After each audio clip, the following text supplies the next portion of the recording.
A New York court has put an end to the state's COVID-19 vaccine mandate for municipal workers. Not only that, though, but the judge ordered that back pay be doled out to workers fired for refusing to comply. In Tuesday's ruling, Staten Island Supreme Court Justice Ralph Porzio wrote, quote, "It is time for the city of New York to do what is right and what is just." Porzio also said that the order, which was implemented in October of 2021, violated the state's constitution. Porzio's decision was handed down as a result of a suit that 16 former sanitation department workers filed. They were let go for failing to get vaccinated. And now, while this is the New York Supreme Court, this isn't technically the final word on this case because New York is confusing, which you probably know better than I do, that there are multiple Supreme Courts, and the highest court is actually the Court of Appeals. But this is obviously the correct outcome, I think. My understanding is that part of the argument was some employees, not in the sanitation department, but in some other department, did receive were allowed not to get vaccinated, but then arbitrarily, or there was no, you could point to no reason why you would give these people exemptions, not these people. But thankfully, Porzio really gets into the fact of the matter, which is you can't justify this if it's no longer true that you have the public health component where you need to vaccinate them so they're not going to spread it to someone else. No one is claiming that anymore. So what is the this is absolutely the right thing to do. Even before it became more clear how limited the protection the vaccines were against spreading the virus, it seemed obvious that we should be offering more carrots than sticks to encourage people to comply. And it never should have been the case that people's livelihoods were threatened in this way in order to get them to take the vaccine. If you want kids to get vaccinated before you go to school, set up booths outside. Tell them the health reasons why it might be to their advantage and let them have that choice. Let people work remotely if it really is the case that you think that they absolutely cannot be safely in the workplace. But you don't get to fire people especially when the science is so tenuous. So the fact that you were able to give back pay to folks and try to make them whole in some kind of way, and also obviously reinstate them, I think it's a really strong Firing people is not good for their health.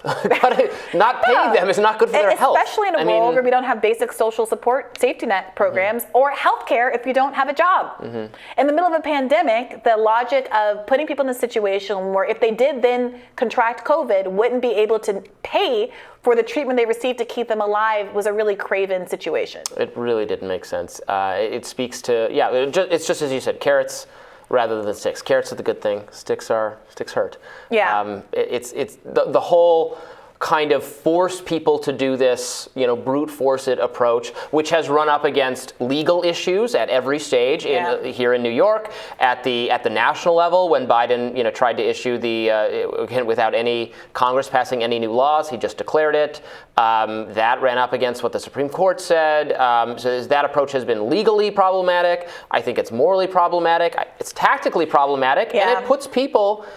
Most people did get vaccinated. Most people got the original vaccine. Most people listened when they said to do it. But even people who did it under some degree of coercion. I remember having this conversation with my mom about, we were planning to visit my grandmother. And the rationale was, well, we don't want to spread it to your grandmother. Go ahead and get vaccinated. And that's why we all kind of complied. It wasn't necessarily about our own personal health as much as it was about the argument about community spread.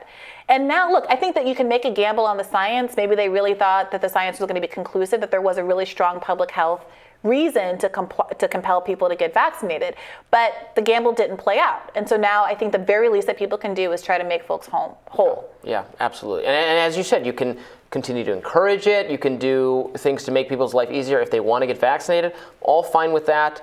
But there's something different about force, about making people doing it, about taking away what should be at some point a private healthcare decision. Aren't we having this conversation about how really important medical decisions should be left to people and their doctors? Yeah, we are having this conversation. Some of us are having the conversation in one way, and Dr. Oz is having the conversation in another direction. But I am really glad to see this. I saw actually a tweet from Taylor Lorenz yesterday, who has spoken a lot about the perspective of the disability community and has gotten a lot of criticism, obviously, for being perceived as having a kind of a maximalist COVID position. Including from me, even though I know and like Taylor personally. I thought this tweet was kind of interesting. She says the more times you get COVID, the more likely you are to get long COVID. Yes, even if you're vaccinated, because vaccines do not stop long COVID. Any COVID infection can lead to long COVID. And the kind of logical conclusion of realizing that basically people are going to get it and getting it multiple times is going to have this cumulative effect, and that vaccines don't actually protect you against long COVID. It's all pretty depressing. Led to an argument, I think, a strong argument, and this is what I argued in my quote tweet, that we always should have from the beginning been emphasizing the one thing that can actually prevent the spread and transmission of COVID, which isn't the vaccine, it's masks. Oh, you're choosing violence. So right again, at the end this of the is day. not I'm not advocating for a mask mandate for the reasons that we just described with respect to the vaccine mandate. But it is also true that high quality masks lower your risk of getting COVID and by an extraordinary percentage. And even if you use a lower quality mask or you're not entirely compliant and you're taking it down to take a sip of water and all of that stuff, if it prevents you from getting COVID 6 times a year and instead you only get it 1 time a year, that is meaningful as we're looking toward many years or perhaps a lifetime of living under this new normal.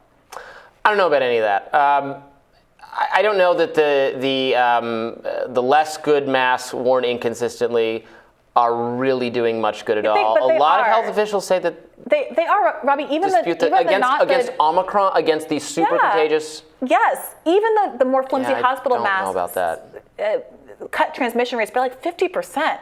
It's not perfect, and if you are immunocompromised and you really can't get COVID even once, that puts you in a tough situation. You're going to have to either get higher quality masks or stay at home, and you are in a difficult situation. I don't think getting COVID 6 times a year has been a common experience for anyone. I literally said 6 times a year because when I did that tweet yesterday, someone came in my mentions and explained that they had gotten COVID 6 times. Wow. They had gotten COVID 6 times, and other people have gotten COVID once, or some people. People are really bad at self-diagnosis. That is true. And the point that he made was in his job, he has to get tested regularly. So he really knew each time that he got it. And a lot of folks probably have gotten it more and don't know because they had it asymptomatically. But the point is, he does know. He has tested positive for COVID 6 times. This wasn't just, I got the sniffles and I think I got COVID. And many people, especially who are in the helping profession or in the service industry, are exposed in a way that those of us who get to podcast from our homes are not. So that's all to say, everyone can make their own choices, but I wouldn't ever want to be in the position of misrepresenting the extent to which masks, more so than vaccines or a lot of these other interventions, are the thing that can keep you from getting COVID in the first place and should have been emphasized and provide. Well, they were emphasized. What do you mean they were? They were emphasized. They should have been emphasized over vaccines as a thing that was going to save us all.